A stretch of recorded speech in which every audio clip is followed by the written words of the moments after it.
빅데이터 조직 및 인력에 대해서 이야기해 보도록 하겠습니다. 가장 먼저 데이터 사이언스인데요. 데이터 사이언스의 의미와 역할을 보면 데이터 사이언스는 다양한 유형의 데이터로부터 의미 있는 정보를 추출하는 분야입니다. 데이터 분석뿐 아니라 전략적인 분석 인사이트 도출과 효과적으로 전달하는 과정을 포함하는 의미이기 때문에 스토리텔링과 커뮤니케이션, 창의력, 직관력 등이 이 데이터 사이언스 분야에서 일을 하는 데이터 사이언티스트에게 요구되는 역량이 되죠. 비즈니스 핵심 이슈에 대한 해결책을 도출하고 사업의 성과를 이끌어낼 수 있게 되고요. 데이터 공학과 수학, 통계학, 컴퓨터 공학, 시각화, 해커의 사고 방식, 또 해당 분야의 전문 지식을 종합한 학문으로서 총체적인 접근법을 사용하고 있습니다. 자, 이러한 데이터 사이언스의 핵심 구성 요소는 가장 먼저 IT 기술, 프로그래밍이나 데이터 엔지니어링, 클라우드 컴퓨팅 등이 여기에 포함되고요. 다음이 분석, 통계와 머신러닝, 딥러닝 모델링 등이 포함되고요. 비즈니스 컨설팅이라고 해서 커뮤니케이션과 프레젠테이션 능력을 말하게 됩니다. 그래서 IT 기술과 분석, 비즈니스 컨설팅이라고 하는 것이 데이터 사이언스의 구성 요소라는 것 기억해 주시고요. 이런 데이터 사이언스와 다른 학문과의 차이점을 보게 되면 데이터 사이언스는 그 분석 대상이 정형, 비정형, 반정형 등 다양한 데이터 유형인데 반해서 통계학은 정형화된 데이터만 대상으로 하고 있고요. 다음 분석 방법에 있어서는 데이터 사이언스는 분석뿐만 아니라 시각화와 전달을 포함한 포괄적인 개념인데 반해서 데이터 마이닝은 분석에만 초점을 두고 있습니다. 그리고 학문 접근에 있어서도 데이터 사이언스는 종합적인 학문 또는 총체적인 접근법을 사용합니다. 자, 그리고 데이터 사이언티스트, 이런 데이터 사이언스 분야에서 일을 하는 사람이죠. 자, 그래서 데이터의 해커, 애널리스트, 커뮤니케이션, 신뢰받는 어드바이저 등의 조합을 말하고요. 굉장히 많은 능력을 가지고 있어야 된다는 거죠. 그래서 그런 능력을 크게 두 가지로 나누게 되면 하드 스킬, 소프트 스킬로 나눌 수 있는데요. 이 하드 스킬과 소프트 스킬 능력을 동시에 갖추고 있어야 되고 데이터 처리 기술 이외에도 사고방식이나 비즈니스 이슈에 대한 감각과 고객들에 대한 공감 능력도 필요합니다. 데이터 사이언티스트에게 요구되는 것이 굉장히 많죠. 그러면 뒤쪽에서 조금 더 자세하게 살펴보도록 하겠습니다. 데이터 사이언티스트가 갖춰야 되는 스킬이라고 해서 먼저 하드 스킬이라는 것은 머신러닝과 모델링과 데이터 테크니컬 스킬 같은 것을 말하는데요. 빅데이터에 대한 이론적인 지식, 즉 관련 기법에 대한 이해와 방법론 습득이 필요하고요. 분석 기술에 대한 숙련이라고 해서 최적의 분석 설계 및 노하우를 축적하고 있어야 합니다. 다음 소프트 스킬이라는 것은 가장 먼저 통찰력 있는 분석 능력, 그래서 창의적인 사고를 할 수 있어야 되고 호기심과 논리적인 비판 능력이 필요하고요. 설득력 있는 전달에서는 스토리텔링과 비주얼라이제이션, 시각화라는 것이 가능해야 되고 다 분야 간 협력을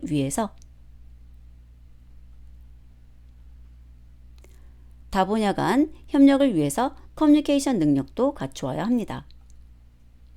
자, 그래서 하드 스킬과 소프트 스킬 이 각각에 대해서 좀 자세하게 알아두시고 각각이 하드 스킬인가 아니면 소프트 스킬인가 구분할 수 있어야 되죠.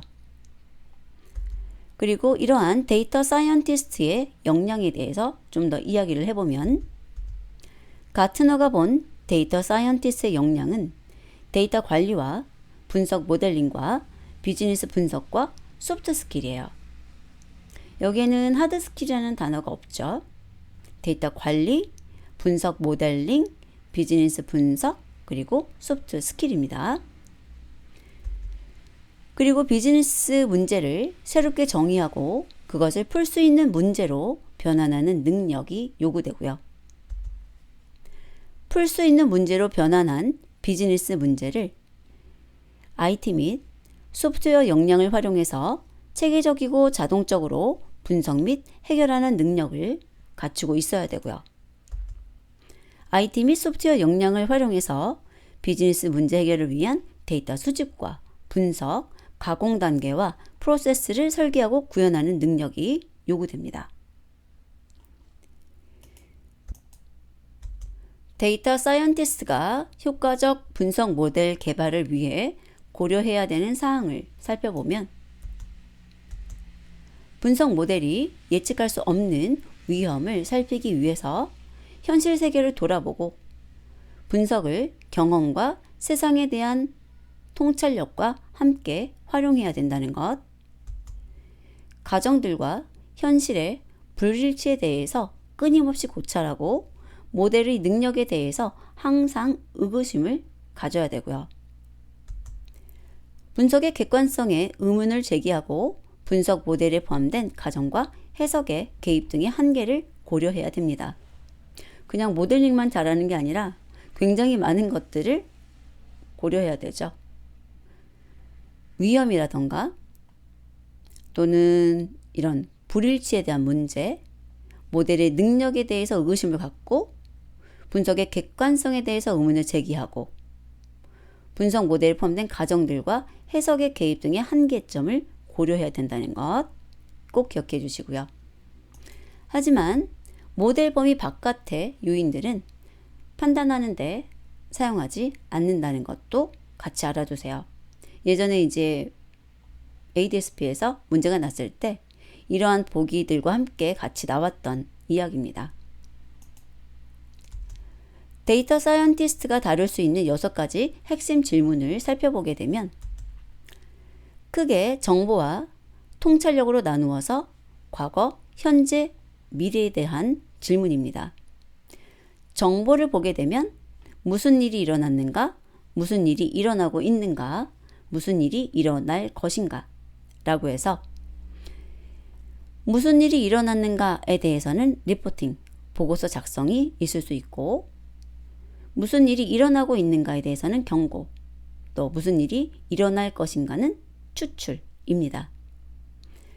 그리고 통찰력에 관해서는 과거에 어떻게 왜 일어났는가, 현재는 차선 행동은 무엇인가, 미래는 최악, 최선의 상황은? 이라고 되어 있는데요. 과거에 대해서는 저희가 모델링과 실험 설계라는 걸 사용하고요. 현재는 권고, 여기는 경고고 여기는 권고예요. 그리고 미래는 예측과 최적화입니다. 보면은 이 미래는 치읓 들어가는 거 보이세요? 추출, 예측, 최적화. 치읓이 들어갔죠? 그리고 현재는 기억, 경고, 권고.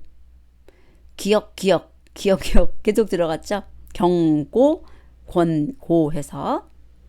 그리고 이제 과거에 대해서는 또 리을이 많이 보여요. 여기 리포팅, 모델링, 실험 설계. 여기 개자에 기억 있잖아요. 이렇게 생각하실 수 있지만. 자, 그래서 과거는 리을, 현재는 기억, 미래는 치읓. 저는 이렇게 외웠습니다. 자, 다음. 최근의 사회 경제적 환경의 변화라고 해서 인문학 열풍의 이유라고 써 있는데, 가장 먼저 단순 세계에서 복잡한 세계로의 변화, 또 비즈니스 중심의 제품 생산에서 서비스로 이동, 경제와 산업의 논리가 생산에서 시장 창조로 바뀌었다. 단순한 세계에서 복잡한 세계로 변화했기 때문에 다양성과 각 사회의 정체성, 연결성, 창조성이라는 키워드가 대두되었고요. 비즈니스의 중심이 서비스로 이동되었기 때문에 고객에게 얼마나 뛰어난 서비스를 제공하는 것에 대한 여부가 관건이 되었고요. 시장 창조로 바뀜에 따라서 무형자산이 중요해졌습니다. 그리고 신속한 의사결정을 원하는 비즈니스에서 실시간 상관관계 분석에서 도출된 인사이트를 바탕으로 수익을 창출할 수 있는 기회가 점점 늘어나고 있고요. 상관관계를 통해 특정 현상의 발생 가능성이 포착되고 그에 상응하는 행동을 하도록 추천되는 일이 늘어나고 있습니다. 또한 데이터 기반 상관관계 분석이 주는 인사이트가 인과관계에 의한 미래 예측을 점점 더 압도해가는 시대가 도래되었죠.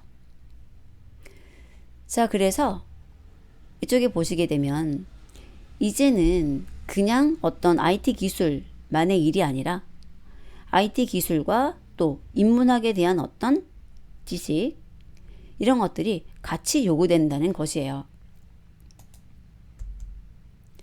빅데이터의 조직 구조를 보도록 할게요. 크게 세 가지인데요. 집중형 조직 구조와 기능 중심 조직 구조, 분산 조직 구조 이렇게 세 가지로 나누어 볼 수 있습니다. 그림하고 같이 보세요. 집중형 조직 구조 바로 여기 있네요.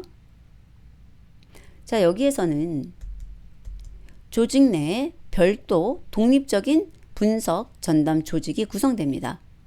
여기 있죠. 그리고 이 분석 전담 조직에서 회사의 모든 분석 업무를 담당하는 것이죠.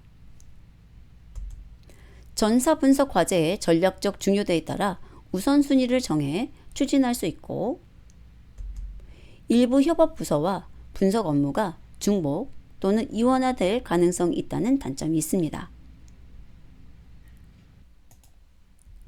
다음 기능 중심 조직 구조를 보게 되면 일반적인 분석 수행 구조로 별도 분석 조직을 구성하지 않고 각 해당 업무 부서에서 직접 분석을 하는 것입니다.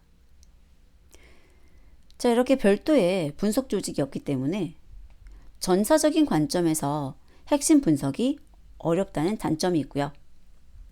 특정 업무 부서에 국한된 분석 수행 가능성이 높고 일부 중복된 분석 업무를 수행할 수도 있습니다. 분산 조직 구조는 분석 조직의 인력들이 협업 부서에 배치돼서 업무를 수행하는 건데요.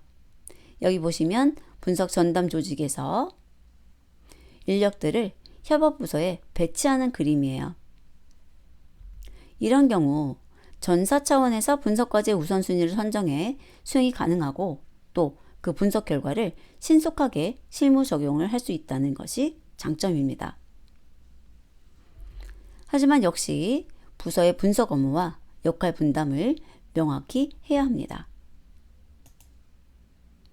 자, 이렇게 해서 내용을 살펴봤고요. 문제를 풀이해보도록 할까요?